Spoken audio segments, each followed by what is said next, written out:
Regulamentar a prostituição ou não? Regulamentação da prostituição no Brasil. A proposta, as críticas e possíveis cenários. André Corbett Fábio e Juliano Domingos de Lima, 28 de outubro de 2016. Projeto de Lei Gabriela Leite quer regulamentar a prostituição. Desde 2002, a prostituição é reconhecida pelo Ministério do Trabalho como uma ocupação profissional. Ela ainda não é, no entanto, regulamentada. Na avaliação de algumas militantes e prostitutas, isso torna impossível diferenciar o exercício da atividade da exploração sexual, que ocorre em parte dos milhares de locais onde sexo é comercializado no Brasil. Um dos defensores do ponto de vista de que é necessário deixar mais clara essa diferença é o deputado federal Jean Willis Pessol. Ele resgatou em 2012 o projeto de lei de 2003 que regulamenta a prostituição. Batizado de Projeto de Lei Gabriela Leite, em homenagem à prostituta ativista que morreu em 2013, ele foi elaborado em parceria com a Rede Brasileira de Prostitutas. O documento propõe alterações no Código Penal e vale para prostitutas cisgênero com a identidade de gênero correspondente ao sexo, ou transexuais, mulheres ou homens. O projeto distingue de forma clara a prostituição da exploração sexual, que é ilegal, ambos hoje marginalizados e não fiscalizados pelas autoridades competentes. E também permite casas de prostituição que atualmente são ilegais. É improvável que o projeto seja colocado em votação em breve devido à composição conservadora do Congresso. A proposta recebe, no entanto, atenção de prostitutas militantes e é combatida por parte do movimento feminista, já que a prostituição é exercida principalmente por pessoas do gênero feminino. Entendo o que o projeto propõe e quais as críticas direcionadas a ele. O que diz o projeto? Exploração sexual. O projeto de lei estabelece que a obrigação de prestar serviço sexual é pessoal e intransferível. A exploração é vedada. Quem se apropriar de mais de 50% da renda obtida pela prostituta, não pagar pelo serviço ou obrigar alguém a se prostituir mediante ameaça ou violência, seria considerado explorador sexual. Rufianismo. Atualmente, o rufianismo, mais conhecido como cafetinagem, é completamente proibido, ou seja, qualquer um que se aproprie de parte da renda de uma prostituta está cometendo um crime. Com a mudança na lei, se enquadra nesse crime quem realiza a exploração sexual, ou seja, se apropria de mais de 50% do rendimento de uma prostituta ou facilita o deslocamento para dentro ou para fora do país de alguém que seja submetido à exploração. Casas de prostituição. Atualmente proibidas, casas de prostituição passariam a ser permitidas, contanto que não se exercesse nela exploração sexual. A prostituta poderia trabalhar nesses locais como autônomas ou em cooperativas.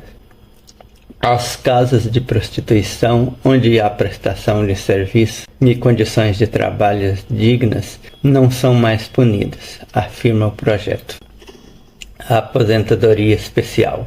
A lei também avalia que profissionais do sexo se sujeitam a condições de trabalho aviltantes, sofrem com o envelhecimento precoce e com a falta de oportunidade da carreira que cedo termina.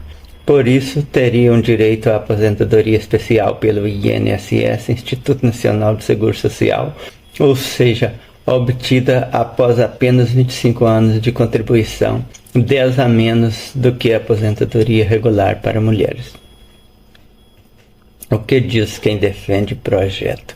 Em defesa de seu projeto, o deputado Jean Willis afirma que ele lida de forma pragmática com o fato de que a prostituição existe, apesar de ressalvas que possam existir à prática, e que manter a profissão sem um marco legal não ajuda as mulheres que trabalham na área. Se há um serviço, há demanda. A sociedade que estigmatiza e marginaliza a prostituta é a mesma sociedade que recorre a ela, afirmou em entrevista concedida em março de 2016 à Agência Brasil. Para ele, a ilegalidade permite os abusos dos cafetões e cafetinos, os abusos da polícia, a propina, a repressão e a violência. Em entrevista ao Nexo, Cida Vieira, presidente da APROSMIG, Associação de Prostitutas de Minas Gerais, afirma que a regulamentação deve fortalecer e dar visibilidade à categoria das prostitutas, o que poderia impulsionar políticas públicas para essas trabalhadoras. Cida Vieira defende a proposta de regularização das casas de prostituição, que permitiria às prostitutas cobrar condições de ventilação e higiene melhores. Embora a prostituição seja autônoma, precisamos olhar para os locais em que ela acontece. A sífilis e a tuberculose estão voltando com tudo, diz. A garota de programa Luísa, que trabalha entre Rio de Janeiro e São Paulo, afirmou em entrevista concedida por e-mail ao Nexo. A regulamentação significaria iniciar um processo de desmarginalização de uma profissão que existe às cegas e movimenta um mercado gigantesco. Evita que pessoas que trabalham nele sejam ignoradas pela sociedade, pelo Estado e exploradas, inclusive, pelos que usufruem de seus serviços. Ela disse que, da primeira vez que leu o projeto de lei Gabriela Leite, enxergou o ponto que libera o repasse a terceiros de 50% do rendimento como um retrocesso. Hoje ela avalia, no entanto, que isso pode ajudar a manter locais que garantem algum nível de proteção às prostitutas mais vulneráveis. Isso vale, segundo ela, principalmente no caso das trans, as mais marginalizadas, estigmatizadas e excluídas da sociedade e que muitas vezes trabalham inseguras nas ruas. Seria muito fácil para mim, como acompanhante de luxo privilegiada, dizer que todas deveriam ter total autonomia em seu trabalho, quando eu não preciso andar em guetos para sobreviver. Ela também rebate a ideia de que a prostituta é necessariamente uma vítima do machismo. A experiência da prostituição subverte muito mais do que se imagina. Dentro da prostituição eu vi a possibilidade de me libertar do papel que se espera de uma recatada e do lar, e mesmo de uma feminista. De propor novas estéticas, propor o sexo que eu quero sem moralismo e conversar sobre coisas e com pessoas que nunca conversariam. Porque a proposta é controversa. Parte do movimento feminista no Brasil tem crítica à regulamentação da prostituição. Ao Nexo, Clarice Goulart Paredes, que participa do grupo Marcha Mundial das Mulheres, criada em 2000, afirma que liberar o repasse a terceiros de 50% da receita obtida pela prostituta é, na prática, institucionalizar a cafetinagem, que atualmente é crime independente da quantia repassada. A Marcha Mundial das Mulheres também afirma que a lei não traz política de assistência para quem vive da prostituição e não resolveria a vulnerabilidade a que profissionais do sexo estão expostas atualmente. Outro ponto que leva à desconfiança foi o momento em que o projeto de lei foi apresentado, às vésperas da Copa do Mundo, sediada pelo Brasil em 2014. Prostitutas foram incluídas no debate, o que Clarice Goulart considera positivo.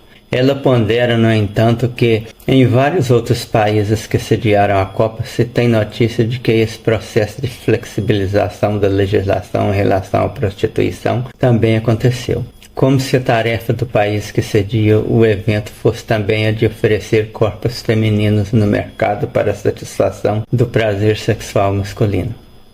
Há ainda uma crítica conceitual à proposta. Para parte do movimento feminista, A normatização da prostituição dialoga com a ideia de que há uma sexualidade masculina irrefreável que precisa ser saciada mesmo sem consentimento do outro. Um dos pilares da cultura do estupro. A interpretação é de que a regulamentação trata o consentimento como mercadoria e que ocorre uma comoditização do consenso. Como o consentimento sexual pode se tornar algo vendido e comprado e nós continuamos a falar com uma cara séria sobre haver conceitos como relacionamentos sexuais saudáveis e consentimentos verdadeiros. Escreveu em junho de 2016 a feminista Kate Banayer ao jornal britânico The Guardian. A regulamentação na prática. Em artigo de opinião publicado em outubro de 2016 na revista Forbes, Simon Hedlund, pesquisador de políticas públicas que foi conselheiro sobre igualdade de gênero do primeiro-ministro da Suécia, afirma que há alguns indícios de que a demanda por serviços sexuais aumenta em países que os regulamentam. Por exemplo, a prostituição foi legalizada em 1999 na Dinamarca. Entre 2000 e 2009, houve um aumento de 40% no número de prostitutas no país. Os clientes têm, no entanto, em geral, poucos elementos para diferenciar aquilo que é atividade legal do que é ilegal. No caso brasileiro, a prostituição já não é ilegal, mas o projeto de lei Gabriela Leite permitiria também casas de prostituição. Para seguir a lei, clientes teriam o desafio de identificar locais em que o limite de 50% da renda do programa recolhida por um terceiro fosse respeitado, ou em que as prostitutas se organizassem em cooperativas. O temor é que, incapazes de fazê-los, estimular-se-ia o mercado ilegal, que envolve inclusive o tráfico humano. Publicada na revista científica World Development, em janeiro de 2013, a pesquisa A Legalização da Prostituição Aumenta o Tráfico de Pessoas analisou o caso de 150 países e concluiu que países onde a prostituição é legal têm uma quantidade maior de tráfico humano reportada. Em seu artigo, Hedlund ressalta, no entanto, que a pesquisa deve ser encarada com cautela. Os dados sobre tráfico sexual são em geral ruins e fazer pesquisas sobre esse tópico é sabidamente excepcionalmente difícil. A preocupação com o tráfico sexual ocorre também no Brasil.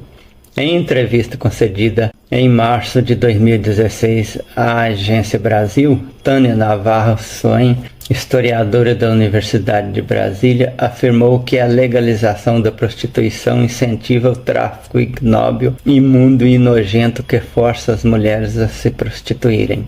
É um ato que só favorece os homens e o patriarcado. Mulheres não são mercadorias, são pessoas. A argumentação de Tânia Navarro Soen não tem sentido, uma vez que prostituição não é coisa exclusiva de mulheres, homens também prostituem, e em vez de, como ela diz, estimular o tráfico ignóbil, imundo e nojento que força as mulheres a se prostituírem, a regulamentação pode até facilitar a investigação e combate a esse tráfico.